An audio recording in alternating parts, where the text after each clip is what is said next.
ભરૂચ જિલ્લામાં ચાલુ વર્ષે આગ લાગવાના અનેક બનાવો સામે આવ્યા હતા। ક્યાંક ઔદ્યોગિક એકમોમાં આગ લાગવાની ઘટનાઓ સર્જાઈ છે, તો ક્યાંક ભંગારના ગોડાઉનો, મકાનો સહિત વાહનોમાં આગ લાગવાની છાસવારે બનાવો સામે આવી ચૂક્યા છે। તેવામાં વધુ એક આગ લાગવાની ઘટના નેશનલ હાઈવે નંબર 48 ઉપરથી સામે આવી હતી। અંકલેશ્વર નેશનલ હાઈવે નંબર 48 પર આમલાખાડી નજીક જાળી ઝાકરમાં કોઈ અગમ્ય કારણસર આગ લાગતા અફરાતફરીનો માહોલ સર્જાયો હતો। જોકે નેશનલ હાઈવે ઓથોરિટી દ્વારા તાત્કાલિક ડીપીએમસી ફાયર ફાઇટરને જાણ કરાતા ગણતરીની મિનિટોમાં ફાયર ફાઇટરો ઘટના સ્થળે દોડી આવી ફાયરના જવાનોએ પાણીનો મારો ચલાવી ગણતરીના સમયમાં આગ કાબૂમાં લીધી હતી, જે બાદ ઉપસ્થિત લોકોએ રાહતનો શ્વાસ અનુભવ્યો હતો। જોકે સમગ્ર ઘટનામાં સદનસીબે કોઈ જાનહાનિ થવા પામી ન હતી, પરંતુ આગ કડકડતી ગરમીના કારણે લાગી હોવાનું પ્રાથમિક અનુમાન લગાવવામાં આવી રહ્યું છે।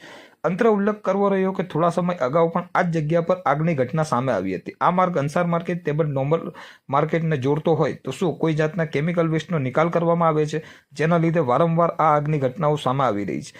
અગાઉ લાગેલી આગ વખતે પણ કેમિકલયુક્ત બેગો પાણી માર્યા બાદ જોવા મળી હતી, તો એ દિશામાં જીપીસીબી તપાસ કરે તે હવે અત્યંત જરૂરી બન્યું છે।